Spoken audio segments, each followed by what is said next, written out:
We've all been in a situation where we try on a particular piece of clothing, and although it looks great on the model or on your friend, it just looks off on you. Or vice versa, something that looks great on you looks strange on somebody else. In order to demystify this phenomenon, I will introduce 4 different theories in this video that helped me on my style journey to elevating my style and knowing my proportions. The purpose of this video is to draw from different concepts and different theories and to give you an indication of what there is to further explore in order to elevate your style. Because in my view, it all stands and falls with knowing your body, knowing your proportions, and knowing your features. So in order to cultivate this awareness, we will be discussing 4 different theories in this video, namely first, the Kibbe Theory, second, the Kitchener Essences Theory, third, color analysis, and fourth, I will give you some indication on how to create an effect with style and fashion. Chapter 1, Kibbe body types. This is probably the most important theory and the one that transformed my style the most. So what is it? According to the Kibbe theory, there are 5 main groups of body types based on the proportions of your bone structure, your flesh, and more generally, your body's features. These body types sit on a scale ranging from yin features to yang features. Yin features are the stereotypically feminine features, so anything that's small, petite, short, round, fleshy, voluptuous. Yang features are the stereotypically masculine features, so the opposite of that, anything that is large, long, angular, bony, dry, not fleshy. Let's quickly go through the 5 major body type groups under the Kibbe theory. The most yang of the body types is the body type called dramatic. People who have a dramatic body type appear powerful and sharp. Think of Tilda Swinton or Keira Knightley. The features of a dramatic type, again, are tall, angular, sharp, narrow, slim, straight, dry, or square shoulders. Next on the spectrum, but still further towards the yang end of the scale, we have the body type called natural.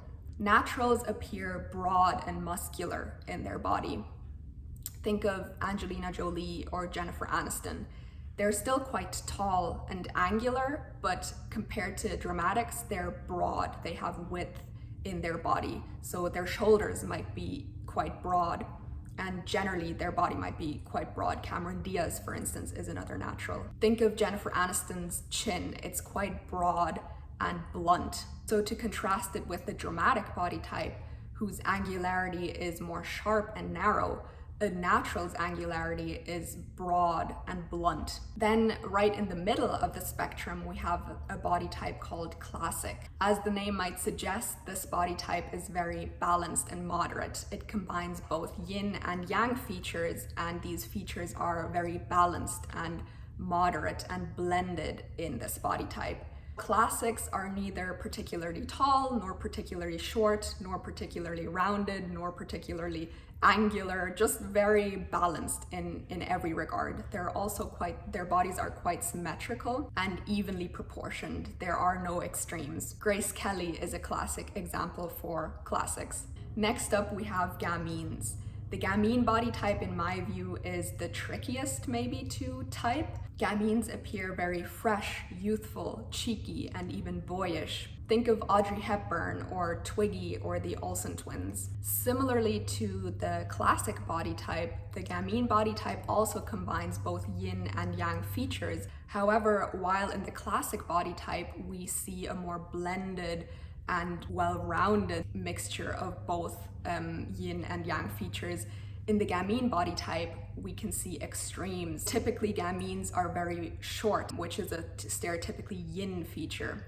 However, their bone structure is quite angular and straight and narrow, which would be the stereotypically yang feature in a gamine. Gamines are very short, narrow, compact, sharp, slim, and might look very youthful and even young. Then furthest to the yin end of the spectrum, we have the romantic body types. Romantics appear very soft and sensual. Think of Marilyn Monroe or Elizabeth Taylor. Romantics are typically also quite short, but in contrast to the gamine body type, romantics are usually fleshy and voluptuous and have that typical hourglass figure. So just as a quick side note, there are more than these 5 major body type groups. Namely, there are soft and more angular versions of each of the 5 groups. But for beginners, it's enough, in my view, to know which broad type you fall into, and that's why I'll continue on this basis. Now that we ideally know which broad Kibbe body type we fall into, how do we implement this knowledge? What can we do with this knowledge? If you're a dramatic type, the goal is to mirror the elongation and the sharpness you have in your body. What looks great on dramatics are long vertical lines, straightness, sharpness, tailored shoulders. Maybe try on a long and straight, narrow dress in one color with no detail. If you're a natural, the goal is to mirror the relaxed, casual, almost sporty and muscular look that you naturally have in your body. Something unconstructed, asymmetric, flowy, loose, even something oversized will look great on naturals. For instance, opt for these boho flowy pants or a loose cardigan. If you're a classic, you want to keep it really toned down and moderate because you want to repeat the symmetry and the low contrast of your features. Keep it very timeless, classic, elegant, classy, clean, nothing crazy, no crazy patterns, no crazy colors. What looks great on classics is a classic blazer or a classic clean dress. Now the opposite applies to gamine body types. If you're a gamine, you want to mirror the playfulness, the youthfulness, the cheekiness that you naturally have. Opt for something with lots of detail. The crazier the better, essentially. Lots of detail and crazy colors, crazy patterns will look great on gamines and will never look too much. But apart from that, opt for something narrow, tailored to reflect the angularity that you have. Something boxy, something cropped, something with a high neckline. A great tip for gamines is to break your vertical line. So firstly to have waist emphasis, but also to have different colors, top and bottoms. If you're a gamine, opt for something sharp, narrow, stiff fabrics, boxy cuts. I'm a gamine myself, and one silhouette that I really love on gamines is a cropped straight leg jeans with a stiff t-shirt tucked into the jeans to create waist emphasis and to break the vertical line. Ideally, the t-shirt would have a very boxy fit and, like I said, be very stiff in fabric. If you're a romantic, you want to emphasize your roundness and your voluptuousness, your hourglass figure. So opt for something either very figure-hugging, like a bodycon dress, or something flowy to repeat the roundness in your body. Flowy light fabrics, ruffles, like a baby doll dress will look amazing on you. Before we end this chapter, I wanted to give some general tips on finding your Kibbe body type because this is not always a straightforward task. So what I like to do generally is to look at somebody's height first and foremost. If somebody is obviously quite tall, they will most likely be in the dramatic group or in the natural group. Versus if somebody is obviously very petite and short, they will most likely be either in the romantic group or in the gamine group. Secondly, I recommend getting a general grasp of each of the body types because I see people measuring their shoulders and I don't really think that that's the way to determine your Kibbe body type. You have to have a general grasp of each of the types and then have a good grasp of how you appear yourself and what the proportions of your body are. So the more research you do, the more you look at pictures of yourself or look at yourself in the mirror, I think that's the best way to figure out your Kibbe body type. Lastly, I can also recommend just typing in each body type and looking at celebrity pictures on Google Images. Chapter 2, Kitchener Essences. This theory is fairly similar to the Kibbe Theory, and I personally understand it more as an addition to the Kibbe Theory. Whereas the Kibbe Theory focuses more on your body and your bone structure, the proportions of your body, the Kitchener Essences theory focuses more on your face, but also how you appear to others, how you come across, how you would be perceived. what your essence is. The parameters of the Kitchener essences theory are quite similar to the Kibbe theory. Again, we have different essences, different types. So again, we have a dramatic essence. If you have dramatic essence in your face, you will be perceived as quite powerful, regal, and bold. If you have natural essence, you would be perceived as relaxed, sporty, and muscular, and casual. Again, if you have classic essence, you will be perceived as naturally looking very elegant, timeless, balanced, classic, moderate. If you have Gamine essence, you will look very bold, youthful, mischievous, cheeky, boyish almost, and Gamines typically also look younger than they are. If you have romantic essence, you look very sensual and soft. Then we have two further essences, namely ingenue essence. If you have ingenue essence, you look very cute, youthful, innocent. You might have a baby face. And lastly, ethereal essence. If you have this essence, you look very mystical, angelic, outer worldly. Everybody has a combination of several essences. So I recommend pick out the most prominent, maybe 3 essences that come to mind when you look at yourself and your face, and already you will be in a way better position to translate this knowledge into your style and have your essences work for you. So how do we do this? So if you're a dramatic, look out for something bold but regal. Geometric shapes will look great on you. Again, minimal detail, stiffness is great, stiff fabric. But because we're talking about essences now, we're focusing less on the silhouette you're trying to create. That was more of a Kibbe thing, but now we're looking at details, geometric shapes, either in your hair, your makeup, your jewelry, or as prints on your garments. If you have natural essence and want to repeat that in your outfit, keep it relaxed, casual. Keep your hair natural, long, naturally left hair will look great on you. Makeup should be natural as well. Layers of fabrics looks great on you. Something oversized, something that isn't stiff. If you have classic essence and would like to repeat that in your outfits, opt for something elegant, timeless. Formal wear will really bring out that classic elegance that you have in your essence. For those with Gamine essence, do the exact opposite. Go for something crazy, crazy glasses, crazy earrings, anything bold and playful. It can never look over the top on Gamines because over the top looks very natural on Gamines. If you have romantic essence and you would like to emphasize that, go for something soft, flowy, lightweight, even light in colors, or the color red. If you have ingenue essence, incorporate something childish, like literally something a child would wear into your outfit. I promise this won't look ridiculous on you, but it will only bring out your natural cuteness that you have in your look. Of course, there's no need to go overboard, but maybe look out for some cute cherry earrings or a bow in your hair. Ethereal essence is probably the hardest to grasp, but if you think you have this essence, go for something shiny, flowy, transparent even, that will give you that angel-like look. So to recap this chapter, the Kitchener essences theory is more about details and your face and how you appear in your looks, as opposed to creating a silhouette according to your proportions of your bone structure or your body. Being aware of what your most dominant essences are and incorporating small details accordingly will already go such a long way to elevating your entire look. Chapter 3, color analysis.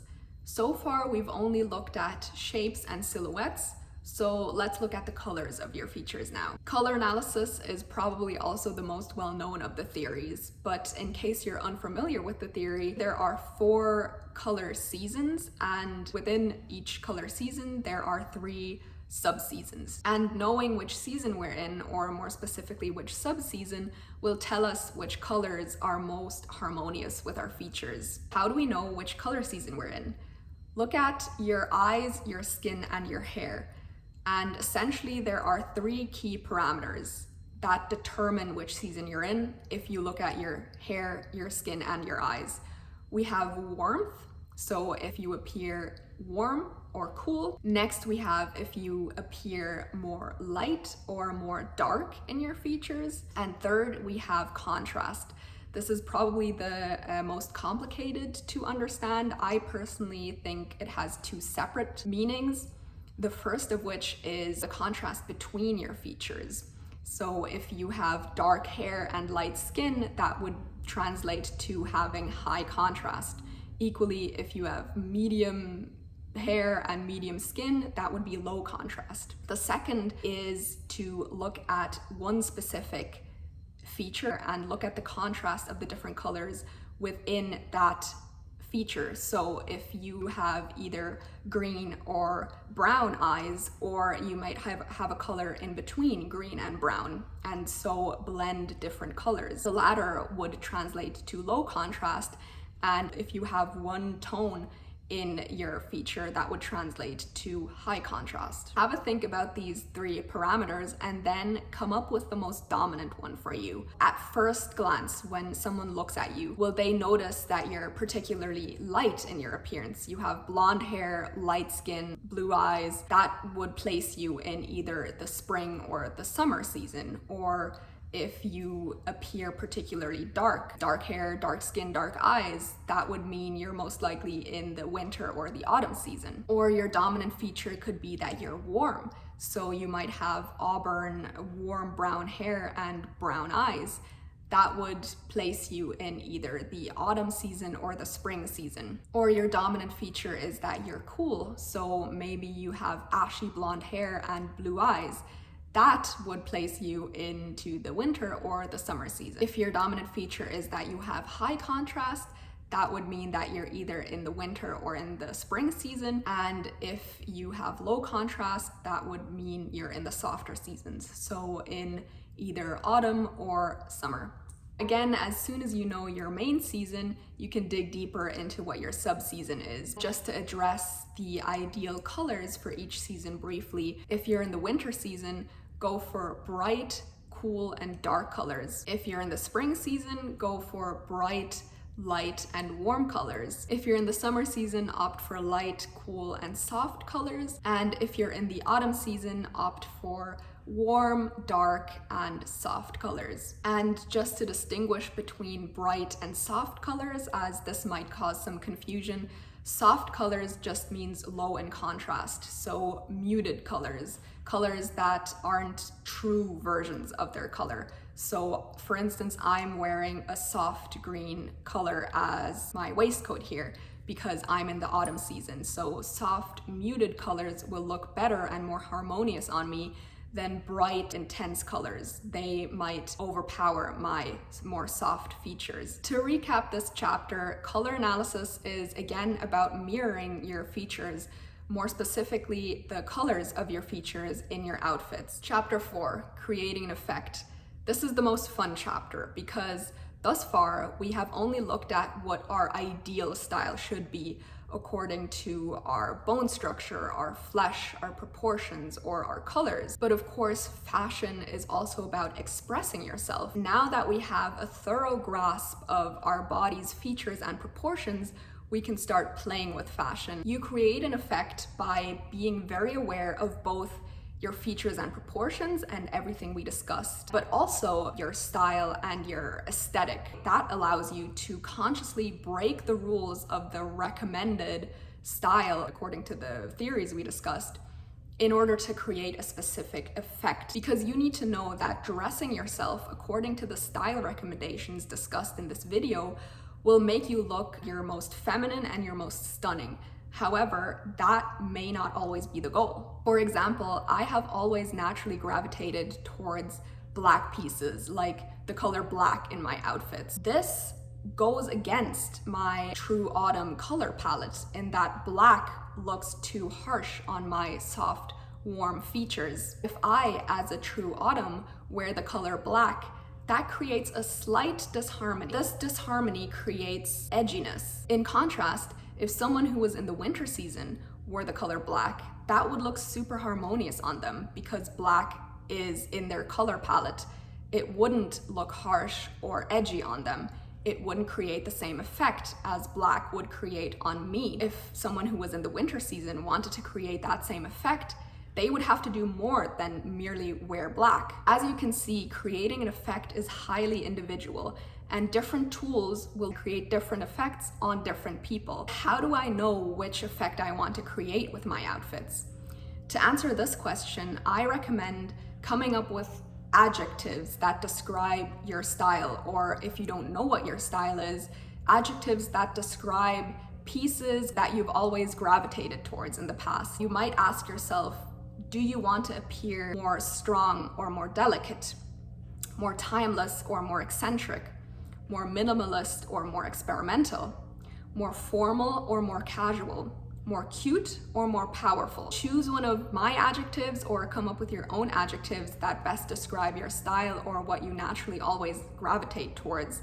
And then think of garments, shapes, colors, fabrics, styles, silhouettes that represent the adjectives that you picked. To give an example, if you picked the adjective timeless, the colors that you would associate with timeless are classic colors like black, white, gray, brown, navy. On the other hand, if you picked eccentric, you might think of more crazy colors like yellow, red, pink, purple. If you picked strong, you might think of stiffer fabrics and tailored and long and minimal detail. However, if you picked delicate, you might think of things like ruffles, something lightweight, some even just lighter colors, or something flowy. And then we can bring the two together. So we're bringing your style on the one hand, your preferences, your aesthetic, together with your recommended style. So I'll give you an example. If you are a classic body type or have classic essence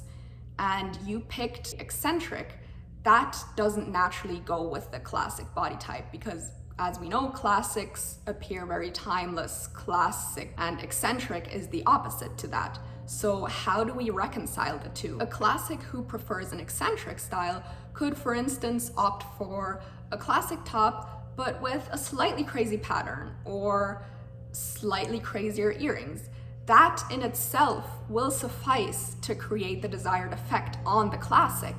However, if we had a gamine and the gamine picked eccentric as one of their adjectives, they would have to do much more to create that same effect because they look very harmonious in crazy looks.